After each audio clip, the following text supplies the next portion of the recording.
Hello everyone, how are you? This is yours truly, Triple G, coming at you live. This is today is November 20 something. It's a day after Thanksgiving on 2016. Certainly feels like it's been a while since I came on here last. And every time I cut these videos, I keep saying how I would make more often and I would come see you guys, but boy, the day job is definitely keeping me busy. So before I go on, a little bit of housekeeping matters. So it is my intent that I come on here a little bit more often like I used to a couple years ago. Secondly, I think I'm going to take a slightly different approach to the channel where I think it's mostly going to be still guitar related stuff. So maybe like 96% of the time it'll be guitar related topics, and then every now and then I'll sprinkle in some other things that that's of interest to me. So that's kind of what's up. So you may see some non-guitar related things going forward. What am I trying to say? So anyhow, today this is not a new guitar. It's a new video for you, but it's not a new guitar per se. I acquired this guitar back in 2014, and I've gone through a lot at the time. I remember.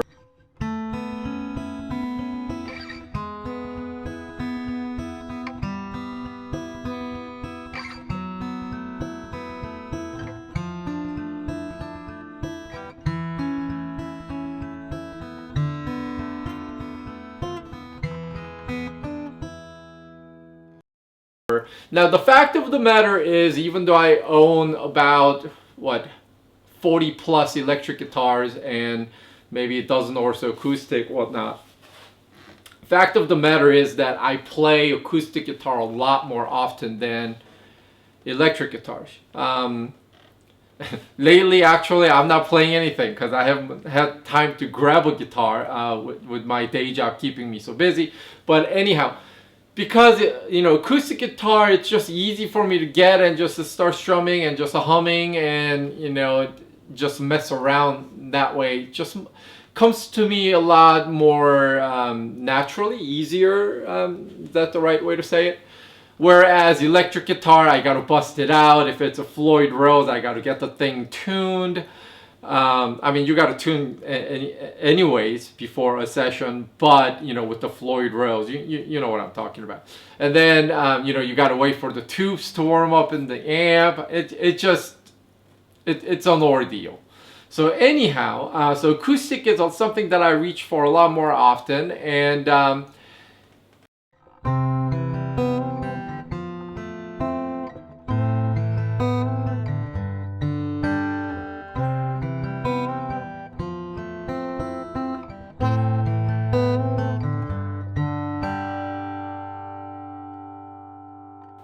unlike electric guitar, I do pay a little bit more attention to acoustic guitars. Like for instance, when I decided to get a Taylor 814 CE a couple years ago, I must have gone to a dozen different guitar centers and Sam Ash's and whatever else dealers near me in Southern California to find one that I like the best, right?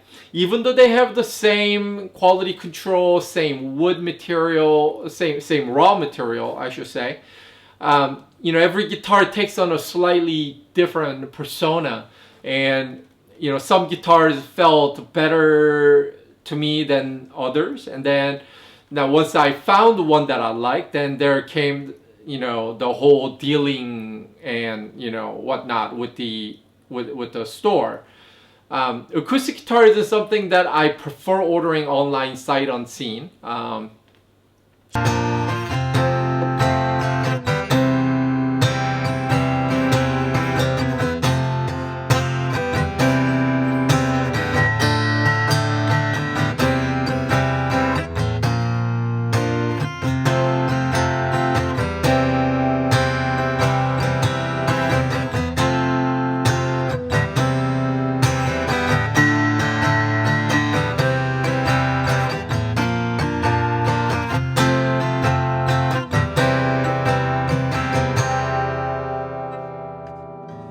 So then, you got to deal with the, shop. Hey, I know it's lists for this much price, but, what can I really get for it? That kind of thing. So anyhow, to make a long story short, it took a whole bunch of time for me to land on this particular one that I have. And even then, it was a big ordeal for me because 2014 was the year when Taylor's flagship model 814 CE went through a huge changes. So basically Andy Powers, who's a master luthier, who is now doing a lot of work for Taylor, this was basically his brainchild. So I was at a crossroad where, do I get the older 814 CE that is true and tested and that's synonymous with Taylor, or do I take the newer model that it's just brand new, the material, the glue, the finish, the bracing, everything was new for 2014. So do I take a chance on brand new direction, or do I go with something that's a little bit more traditional, even though it's the same Grand Auditorium 814 CE? So I had to make a decision at that time, and year before that I did buy a 618 CE from Taylor, which was again Andy Powers' brainchild. That was actually the first model that he actually did a huge revision to after taking on the throne from Bob Taylor per se. So I loved it so much. I believed in him. I believed in Bob Taylor, allowing Andy to do what he needed to do to kind of breathe new life into the line. So I took a plunge and I got the 814 CE of the new model at that time. So let's take a quick look. The familiar Taylor headstock, marbled ebony fretboard, element inlay, Sitka spruce top, rosewood pickguard, and it's grained in the direction where the strumming would go. Rosewood purfling, the rosette surrounding, and ebony bridge, and rosewood side, rosewood back. So that's kind of what the guitar looks like.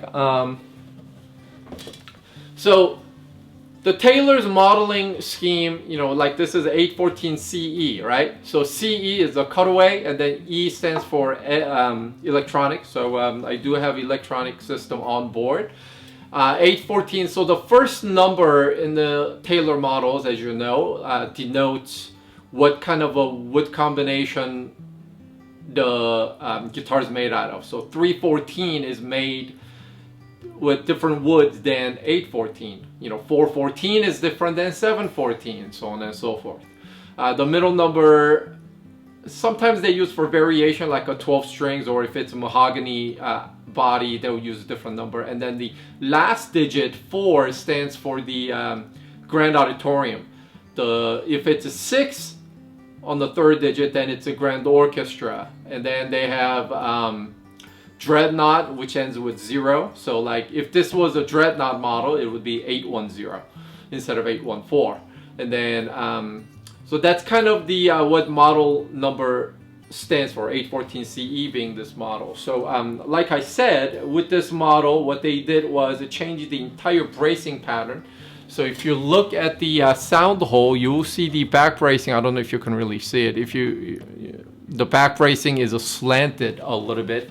And as I mentioned before, first year where they used the Expression System 2, the Expression System 1 before this was a magnetic pickup system, whereas the Expression System 2 now use a piezo, or however you want to pronounce it, whatever. Whether one sounds better than the other, that I don't necessarily know. Before the Expression System 2 was built, the Taylor was touting their Expression System so much, the previous iteration, how it was the best, and they could, not doing it piezo was the right way to go. And then one morning they woke up, they got the Expression System 2 made with piezo, and then the whole marketing pitch shifted. So you know, whether one is better than the other, I don't know. I do like what I hear when I record it. And then another thing that they mentioned about the new way of building this is how the finish, the clear coat, is so much thinner than what the industry standards are. So instead of 6 mils, now they're using 3.5 mils, I think. So that's like as thin as a sheet of paper. Like we're talking thousandth of an inch. So it's as little as they could put, but you still get very luxurious, shiny coat on the guitar. And then instead of a synthetic glue, they say now they've been using protein glue. So that's that. And guitar's been with me for a couple years, so it's been a few years old, and I think it's aging pretty well. And with the new model, they also changed the string gauges. So I believe it now goes from 13 to 53.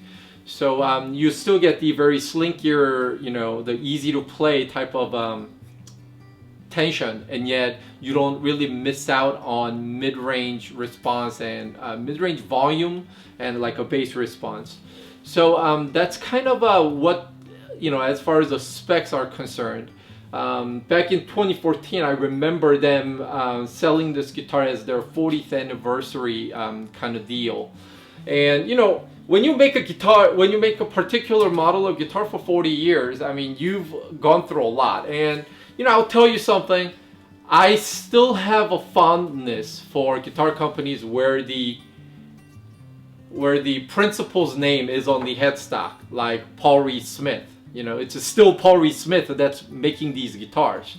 And Taylor, you know, Bob Taylor, still involved with, you know, day in, day out operation of the plant and how the guitars are coming out, the interaction that he has with the customers. So he still has namesake in the brand, and he cares.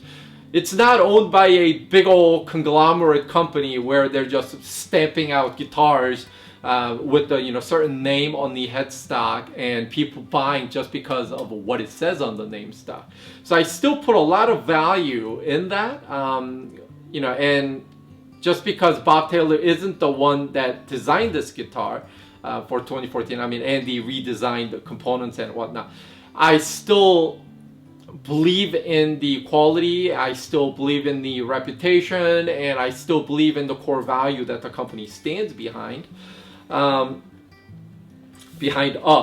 should say. And now I'm just kind of rambling.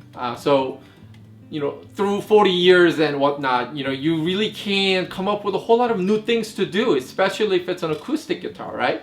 So you know, they do have things like improvement on their on the onboard electrics and whatever. So it feels more like this is a product of years of a refinement and improvement.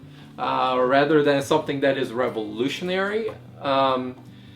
You know, I do have a high-end Martin. I have Ovation that's been with me for 30 years now. I've got a couple Taylors now too. I did sell that Grand Orchestra 618, by the way, before I had a chance to cut a video. But it does make cameo appearance on some of the other videos that I've done. Anyhow, so the 814 is basically now, this is like my main acoustic guitar. It's got a chimey top end. It's got great responsive back end where, you know, the tone isn't getting drowned by the lower end register, and then very healthy mid-range that that actually bridges the top and the lower response very well. So this, you know, is something that I enjoy playing day in, day out, you know, and every time I make these videos, I do tell you guys the same thing. I bought something because I like, you know, it's not like I have any relationship with these companies. So normally I'm going to say that I like what I have. It's because that's why I bought it. If it's something that I don't like, I would have sold it, or for whatever the reason, you know. So the guitar I love very much, and you know, it's a wood product, right? So it's only going to get better as it ages, as the wood maturates, as it settles, as you know, a lot of things that happen to wood finish. Like my Ovation, that's a home right here, sounds totally different today than how it did 25 years ago. As the wood, you know, aged, you know, naturally. So this will do the same thing over the next whatever number of years, and I'm really looking forward to growing old with it. Another 20 years, I'll be 64 years old. You know, at that point, maybe I would be retired, maybe I would just work, I would be working casually, whatever, but I will still be enjoying the guitars.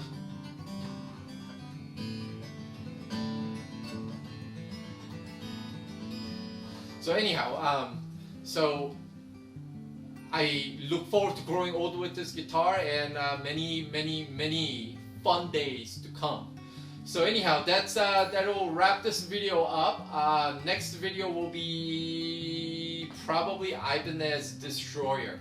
So after that will probably be the Helix. So I'll try to pump out videos as often as I can. It's good seeing you guys again, and those of you who left very kind comments about, you know, hey, I look forward to your video, please make a comeback. Thank you very much. You know, I don't need to have, you know, 10,000 people on my channel. If one video contributes to just one person making a decision on a purchase, that's good enough for me. This is why I do what I do. So all the kind encouragements that you guys have sent me, I really appreciate a lot. You know, especially with all the internet trolls, keyboard warriors, and all these fucktards that bother me. 100 negative comments cannot compete with one positive comment that you guys send me. So again, it is why I do what I do. So I appreciate your time. I appreciate your patience. I appreciate your friendship. I look forward to seeing you again. So until next time, you guys all take care. Triple G out.